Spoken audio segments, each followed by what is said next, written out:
Alors, selon vos expériences, quels sont les défis les plus grands dans l'établissement d'une commission de vérité? Bien sûr, le premier défi, c'est d'avoir un cadre juridique adapté.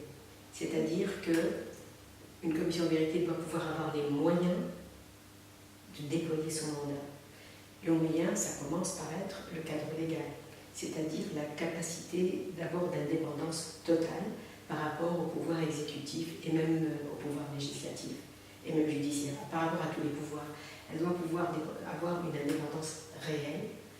Le deuxième défi, c'est de pouvoir faire face et confronter le passé sans avoir de limites dans l'exercice de son mandat. Il ne faut pas qu'il y ait de limites. Et heureusement pour nous, la loi tunisienne offre ces garanties d'indépendance et de compétences légales qui permettent d'exercer le mandat souhaité. Quels sont les éléments décisifs pour que la justice transitionnelle amène à une transformation de conflit? L'élément décisif, souvent, c'est je reviens aux moyens aussi. Parce que, vous savez, les transitions, ce sont des moments extrêmement difficiles. C'est un moment où l'ancien système est en voie de démantèlement, donc il est affaissé, l'ancien système, et le nouveau il est en cours de construction, il n'est pas encore construit. Et il se trouve que l'État est affaibli dans cette transition. Donc l'autorité de l'État ne s'exerce pas, et dès que l'autorité de l'État ne s'exerce pas, il y a des lobbies et des tentations de la part de lobbies d'interférer dans l'autorité de l'État et de s'établir comme des pouvoirs parasitaires et qui vont miner la transformation. Et dans ce processus, le premier défi, c'est la sécurité. Parce que dans ces cas, il se passe que l'État affaibli n'a pas l'ensemble de ses moyens pour assurer la sécurité des citoyens. La sécurité, bien sûr, physique, la sécurité alimentaire, la sécurité du travail, l'ensemble des tâches que l'État est obligé d'exercer. Donc, c'est une période de fragilisation, et pour empêcher que ça bascule dans la violence, il est extrêmement important de disposer d'atouts comme une commission vérité qui va, elle, donner de l'espoir aux victimes du despotisme, et qui vont regarder comme une étoile qui va leur faire croire que demain, on va y arriver. Demain, c'est possible. Même si aujourd'hui, c'est pas très fortiche, demain, on va y arriver. Et maintenir cet espoir vivace chez le citoyen, que nous sommes en train de changer, et on va y arriver, ça, c'est une clé importante, parce que si l'espoir disparaît, les choses qu'on voit, c'est que ce qui est négatif. Et on se met à regretter le despotisme et avoir la nostalgie du despotisme, comme cela s'est passé en Europe. Vous savez, les Allemands ont un terme pour exprimer ça, ils appellent ça nostalgie. C'est-à-dire que c'était la nostalgie de l'Est, la nostalgie du communisme, qui donnait la sécurité, qui donnait du travail, qui rassure de ce côté-là. Et c'est ce qui arrive partout quand on est dans une période de transition. Donc il y a cette demande, cette nostalgie d'un passé sécurisant et cette peur d'une nouvelle liberté qui n'a pas encore donné ses fruits. Quelles seraient vos recommandations à une future commission de vérité dans un autre contexte? Alors la première recommandation, c'est qu'au moment où le changement se passe, parce qu'une commission de vérité, au moment où il y a une rupture entre deux systèmes, un système qu'il faut changer et un nouveau système, un état de droit qui va être établi. Donc ça vient toujours un moment de rupture. La première chose à faire, c'est de ne pas attendre longtemps. Parce que quand on attend longtemps, on perd les mobiles et les motivations qui peuvent servir de légitimation d'un acte assez courageux et assez décisif par rapport aux anciens.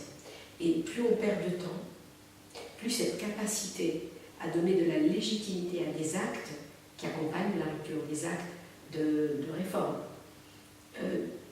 ont du mal à s'imposer et proportionnellement, la résistance au changement augmente.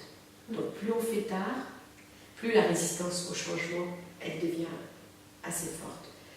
Et la deuxième recommandation, c'est d'avoir un mandat large, de ne pas être limité. Parce que si on est limité, c'est exactement là où va s'interférer les forces qui souhaitent empêcher que ce mandat s'exerce. Donc c'est important qu'il faut le faire avec des compétences assez larges. Et la troisième recommandation, encore une fois, l'indépendance. C'est extrêmement important, l'indépendance pour pouvoir jouer ce rôle. Parce que les moments de transition, ce sont des moments extrêmement chargés politiquement. Beaucoup de forces politiques arrivent sur l'espace public, sur la scène politique, de nouvelles forces arrivent, on ne sait pas d'où ils viennent, il y a une pression terrible, parfois aussi des forces de l'argent, pour essayer de récupérer ce mouvement de changement et l'instrumentaliser. Et ces moments sont donc des moments de fragilité extrême, et il est important que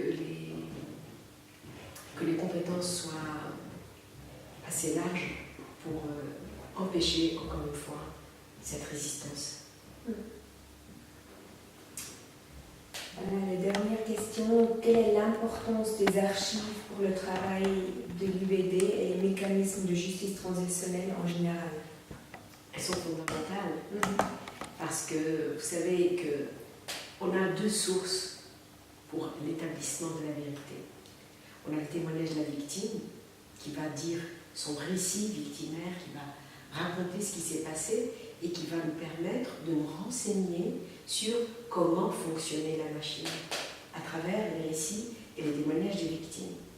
Mais une victime est toujours quelque part subjective dans son récit, et c'est tout à fait légitime qu'elle soit subjective. Donc elle va nous éclairer sur certains aspects, sur d'autres, il nous manquera une documentation.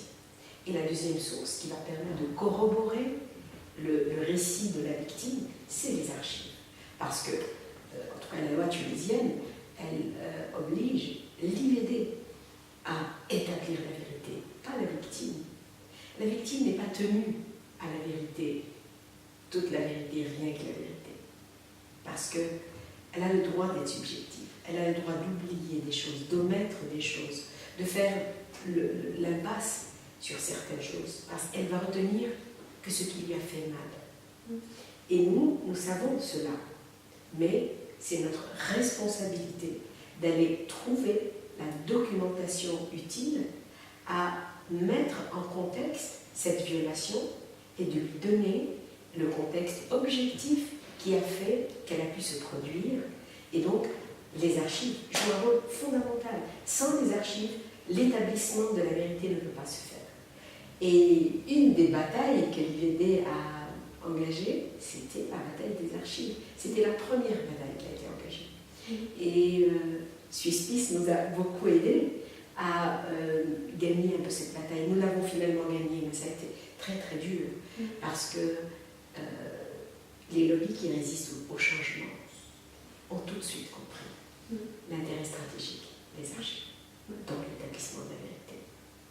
Et c'est assez amusant de voir que parmi les documents trouvés au palais présidentiel, qui concentraient un petit peu une dictature, elle est monopolistique, mais dans un endroit particulier, les documents importants. Et on a trouvé des documents où le président lui-même annote un commentaire de ses conseillers, et c'est lui qui donne l'ordre de poursuivre et de harceler les opposants, etc. Donc, on retrouve des traces que ce n'est pas que spontané, c'est une décision venant d'en haut d'aller violer les droits de cette personne. Et ça, c'est très, très utile de montrer qu'il ne s'agit pas d'abus particuliers commis par des agents zélés, mais c'est des crimes de système. Il s'agit de crimes de système. Et les archives nous permettent de vérifier et de documenter cette vérité, qu'il s'agit bien de crimes de système. Merci beaucoup, madame. Merci à vous.